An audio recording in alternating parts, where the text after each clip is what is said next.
اور انہیں حضرت مسلم بن عقیل رضی اللہ تعالیٰ عنہ کا ساتھ چھوڑ دینے پر مجبور کیا، یہاں تک کہ حضرت مسلم نے مسجد کوفہ میں جس وقت مغرب کی نماز شروع کی تو آپ کے ساتھ 500 آدمی تھے، اور جب آپ نماز سے فارغ ہوئے تو آپ کے ساتھ ایک بھی نہ تھا۔ یزیدیوں نے چال چلی اور صلح کا اعلان کر دیا اور حضرت مسلم سے عرض کیا کہ آپ ابن زیاد کے پاس تشریف لے چلیں۔ آپ اپنے دونوں صاحبزادوں کے ساتھ روانہ ہوئے۔ دروازے میں داخل ہونا تھا کہ دونوں طرف سے تلواروں کے وار ہوئے اور آپ شہید ہو گئے۔ ان دونوں حالوں کو بھی شہید کر دیا۔ ان کے سر نیزوں پر چڑھا کر کوفہ کے گلی کوچوں میں پھرائے گئے۔ یہ واقعہ 3 ذی الحجہ کا ہے۔ انا للہ و انا الیہ راجعون۔ اسی دن حضرت امام حسین رضی اللہ تعالیٰ عنہ کوفہ کی طرف روانہ ہوئے۔ حضرت امام حسین رضی اللہ تعالیٰ عنہ نے سفر عراق کا ارادہ فرمایا۔ راستے میں کوفیوں کی بدعہدی اور حضرت مسلم بن عقیل کی شہادت کی خبر مل گئی، لیکن رائے یہی قرار پائی کہ سفر جاری رکھا جائے۔ جب کوفہ 2 منزل رہ گیا تو آپ کو ہر ملا، اور ہر کی وجہ سے آپ کو کوفہ سے ہٹ کر کربلا میں قیام فرمانا پڑا۔ یہ دوسرا محرم تھا۔ آپ رضی اللہ تعالیٰ عنہ نے آتے ہی فرما دیا تھا کہ یہی ہماری شہادت گاہ ہے، کیونکہ نانا جان اور بابا جان نے ارشاد فرمایا تھا کہ حسین میدان کربلا میں شہید ہوں گے، اور حضرت جبریل علیہ السلام نے خاک کربلا بھی لا کر آپ صلی اللہ علیہ وسلم کو دی تھی، جو حضرت ام سلمہ کے پاس موجود تھی، کہ جب امام حسین شہید ہوں گے تو اس خاک کا رنگ سرخ ہو جائے گا اور خون بن جائے گی۔ کوفیوں کا لشکر نہ تو شہر میں داخل ہونے دیتا تھا اور نہ وطن کو واپس تشریف لے جانے پر راضی تھا، یہاں تک کہ اہل بیت کو کھلے میدان میں پڑاؤ کرنا پڑا۔ حضرت امام کی خدمت میں ابن زیاد کا مکتوب پہنچا اور اس نے بیعت طلب کی۔ آپ نے فرمایا میرے پاس اس کا کچھ جواب نہیں، بلایا گیا تھا مجھے بیعت ہونے کے لیے اور بعد میں بیعت کرنے پر مجبور کیا جاتا ہے۔ 22,000 فوج نے نہر فرات کے کنارے پڑاؤ کیا اور یزیدیوں نے تدبیر کی کہ لشکر امام پر پانی بند کر دیا جائے۔ فرات کا بے حساب پانی خاندان رسالت پر بند کر دیا گیا۔ معصوم بچے ایک ایک قطرے کے لیے تڑپ رہے تھے۔ اس طرح 3 دن گزر گئے۔ حضرت امام حسین رضی اللہ تعالیٰ عنہ نے 10 محرم کی شب چراغ بجھا دیے اور فرمایا یہ میری جان کے دشمن ہیں، تم اگر جانا چاہو تو جا سکتے ہو۔ ساری رات عبادت میں گزاری۔ اہل بیت 72 افراد تھے۔ جب صبح ہوئی تو ان میں سے کوئی بھی نہیں گیا تھا۔ 10 محرم کا دن آیا، جون کا مہینہ، دوپہر کا وقت ہے، تیز تیز گرم ہوائیں چڑھ رہی ہیں۔ خیموں کے چاروں طرف آگ روشن کر رکھی ہے تاکہ خیموں پہ کوئی دشمن آ کر حملہ نہ کر سکے۔ بچے، عورتیں اور جوان پیاس سے نڈھال ہیں۔ سامنے 50,000 کا لشکر ہے۔ جمعے کی صبح حضرت امام حسین رضی اللہ تعالیٰ عنہ نے اپنے تمام اہل بیت کے ساتھ فجر کے وقت اپنی عمر کی آخری نماز با جماعت ادا فرمائی۔ اہل بیت 3 دن کے بھوکے پیاسے تھے۔ آپ نے خطبہ ارشاد فرمایا، خون ناحق حرام ہے، میں تمہیں آگاہ کرتا ہوں تم اس گناہ میں مبتلا نہ ہو۔ اگر تم اپنے شہر میں میرا آنا نہیں چاہتے تو مجھے واپس جانے دو۔ تم سے کسی چیز کا طلبگار نہیں، تم کیوں میری جان کے در پہ ہو؟ تم کس طرح میرے خون کے الزام سے بری ہو سکتے ہو؟ اپنا انجام سوچو، میرے فضائل تمہیں خوب معلوم ہیں۔ جواب دیا گیا، ہم جانتے ہیں، آپ جنگ کے لیے کسی کو میدان میں بھیجیں۔ یزیدیوں نے کہا یا تو بیعت کریں یا میدان میں آئیں۔ حضرت امام حسین رضی اللہ تعالیٰ عنہ جب خطبہ ارشاد فرما رہے تھے اس وقت آپ کے قافلے کے خیموں کی حفاظت کے لیے خندق میں روشن کردہ آگ کی طرف دیکھ کر ایک بد زبان نے کہا، تم نے وہاں کی آگ سے پہلے یہیں آگ لگا دی۔ آپ رضی اللہ تعالیٰ عنہ نے فرمایا تو جھوٹا ہے، اور آپ نے دعا فرمائی کہ اے رب اسے عذاب نار سے پہلے دنیا کی آگ کے عذاب میں مبتلا فرما۔ دعا قبول ہوئی اور اس کے گھوڑے نے اسے گھسیٹ کر آگ کی خندق میں ڈال دیا۔ آپ نے خطبہ ارشاد فرمایا، میں چاہتا ہوں اس جنگ کو روکنے کی تدابیر میں سے میری طرف سے کوئی تدبیر نہ رہ جائے، اور جب تم مجبور کرتے ہو تو مجھے اپنی تلوار اٹھانی ہی پڑے گی۔ ایک حسین جوان تھا، 17 دن اس کی شادی کو ہوئے تھے۔ آپ کے پاس آپ کی والدہ آئی جو ایک بیوہ عورت تھی، جن کی ساری کمائی یہی نوجوان بیٹا تھا۔ ماں نے کہا، آج مصطفیٰ کا جگر گوشہ کربلا میں مصیبت میں ہے۔ پیارے بیٹے، کیا تجھ سے ہو سکتا ہے کہ تو اپنا خون ان پر نثار کرے؟ بیٹے نے کہا، میں دل و جان سے راضی ہوں۔ یہ کہہ کر اپنی بیوی کے پاس آیا اور کہا، میری تمنا ہے ان پر جان نثار کروں۔ نئی دلہن کہنے لگی، میں عورت ہونے کی وجہ سے آپ کے ساتھ نہیں جا سکتی، ورنہ میں بھی ضرور جاتی۔ اس نے حضرت امام حسین رضی اللہ تعالیٰ عنہ کی خدمت میں حاضر ہو کے کہا، التجا ہے کہ روز محشر میرے اس شوہر سے جدائی نہ ہو۔ نوجوان اجازت مانگ کر میدان میں چلا گیا اور شہید کر دیا گیا۔ ہن نے حاضر ہو کر جان قربان کرنے کی اجازت چاہی۔ حضرت امام حسین رضی اللہ تعالیٰ عنہ نے اجازت دے دی اور ہر بھی شہید ہو گیا۔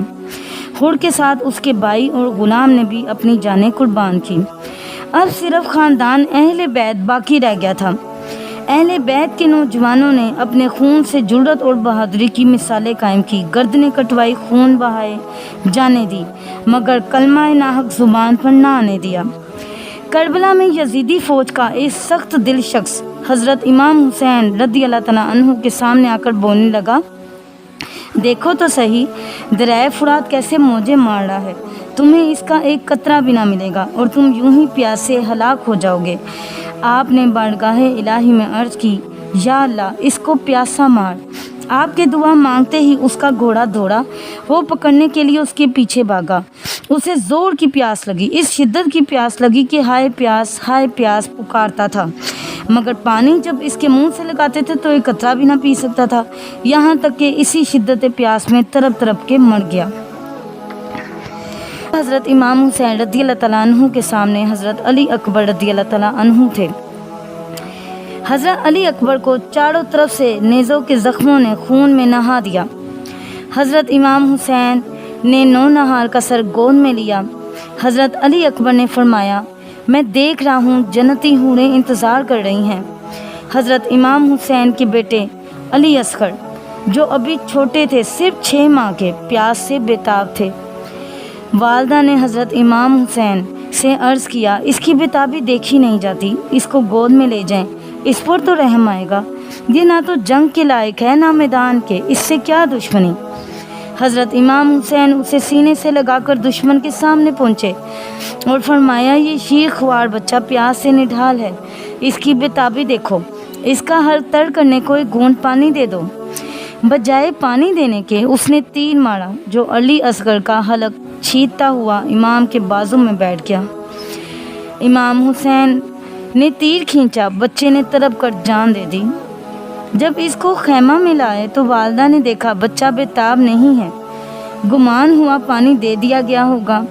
دریافت کیا تو امام حسین نے فرمایا، وہ بھی ساقی کوثر سے سیراب ہونے کے لیے اپنے بھائیوں سے جا ملا۔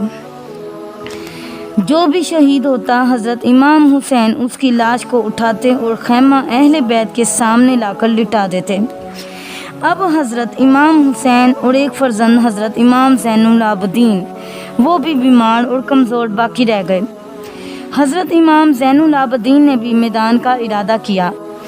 آپ رضی اللہ تعالیٰ عنہ نے فرمایا، اہل بیت کو وطن کون پہنچائے گا، بیویوں کی حفاظت کون کرے گا، میری نسل کس سے چلے گی، آخری چراغ تم ہی ہو، اس لیے تم ان کے ساتھ رہو۔ اب حضرت امام حسین رضی اللہ تعالیٰ عنہ خود جنگ کے لیے تیار ہو گئے۔ سکینہ کی آنکھیں باپ کا آخری دیدار کر رہی تھی۔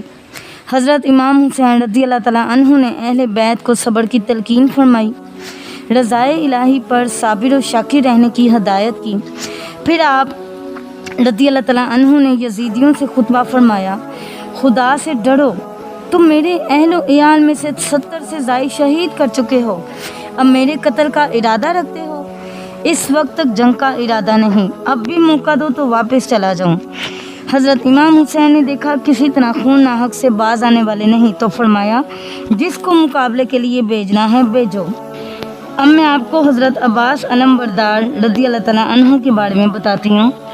آپ نے جب حضرت سکینہ رضی اللہ تعالیٰ عنہ کو پیاس سے نڈھال دیکھا تو کہا، سکینہ تم مجھے اپنی مشک دے دو، اور مشک لے کر چل پڑے۔ حضرت سکینہ رضی اللہ تعالیٰ عنہ نے کہا، چچا جانا پانی لینے نہ جائیں۔ آپ نے فرمایا، وہ دیکھو حضرت امام حسین رضی اللہ تعالیٰ عنہ دشمنوں کے سامنے تنہا کھڑے ہیں، مجھے جانے دو۔ پھر اجازت لے کر روانہ ہوئے۔ آپ لشکر اعداء کو قتل کرتے کرتے نہر فرات تک پہنچ گئے۔ آپ نے اپنی مشق بڑھی۔ ایک دشمن نے آپ کے بائیں بازو پر اس زور سے تلوار ماری کہ آپ کا بایاں بازو شہید ہو گیا۔ آپ نے مشق سکینہ کو فوراً دائیں کندھے میں ڈال دیا اور دائیں ہاتھ سے جنگ لڑتے رہے۔ ایک دشمن نے دایاں بازو بھی شہید کر دیا۔ پھر آپ نے وہ مشق دانتوں سے پکڑ لی۔ پھر آپ کے سر پر حملہ ہوا اور آپ زمین کے فرش پر تشریف لے آئے۔ اعداء نے مشق پر تیر چلا کر پانی بہا دیا۔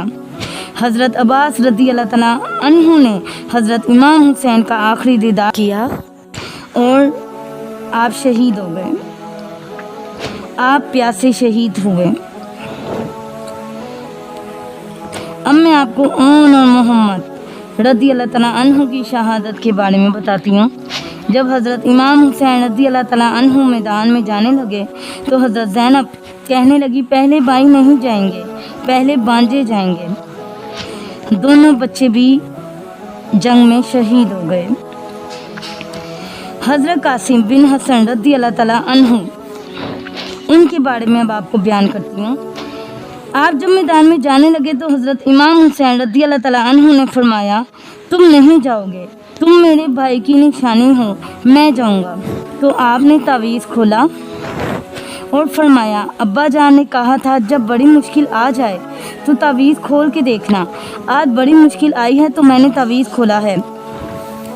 اس میں رکا ہے جس پہ لکھا ہے، قاسم اگر حسین پہ کوئی مشکل وقت آ جائے تو بیٹے آگے آگے رہنا، اسے حسن کی کمی نہ محسوس ہو۔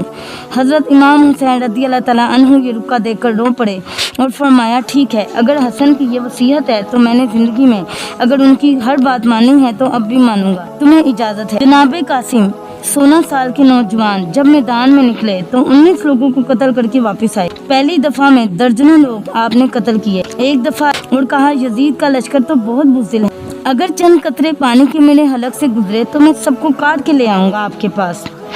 تھوڑی دیر گزری، عمر بن سعد کہنے لگا، اکیلے اکیلے جاؤ گے تو یہ سب کو مار دے گا، اکٹھے جاؤ۔ چاروں طرف سے تیر برسے، ایک تیر لگا آپ کی گردن کے پیچھے اور حضرت قاسم گھوڑے سے نیچے گر گئے۔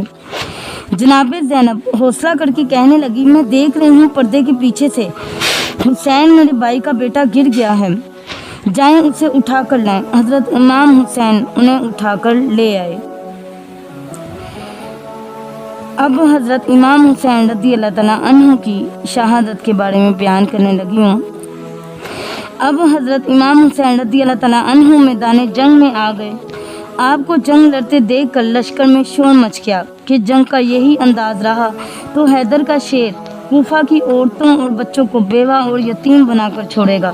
موقع مت دو اور چاروں طرف سے ایک ساتھ حملہ کر دو۔ ہر طرف سے تیر آ رہے تھے، نورانی جسم زخموں سے چور ہو گیا۔ آپ گھوڑے سے نیچے آئے، سجدے میں سر رکھ دیا اور شہید ہو گئے، اور سر مبارک کو تن اقدس سے جدا کر دیا گیا۔ ابن زیاد نے سر مبارک کو کوفہ کے بازار میں پھروایا اور پھر تمام شہداء کے سروں کو شمر کی ہمراہی یزید کے پاس دمشق بھیجا۔ مدفون سر انور مصر میں ہے اور اس پر مشہد حسینی بنوایا گیا ہے۔ شہادت حسین اصل میں مرگ یزید ہے۔ اسلام زندہ ہوتا ہے ہر کربلا کے بعد۔ حسین کل بھی زندہ تھے، حسین آج بھی زندہ ہیں۔ حضرت امام حسین رضی اللہ تعالیٰ عنہ نے کربلا فتح کیا ہے۔ ابن حیدر کی عظمت پہ لاکھوں سلام، شمع بزم شہادت پہ لاکھوں سلام، کر کے خون سے وضو جس نے سجدہ کیا اس کی شان عبادت پہ لاکھوں سلام۔ اب میں آپ کو حضرت عباس علم بردار کی روضہ اقدس کے بارے میں بیان کرتی ہوں۔ جب آپ کی قبر بنی، اللہ نے آپ کے سر کے پاس خشک کربلا سے پانی کا چشمہ کھول دیا۔ اصل قبر سیڑھیاں اتر کر نیچے ہے، یہ بند کمرہ ہے، اس کے باوجود اس پانی میں کوئی بدبو نہیں ہے۔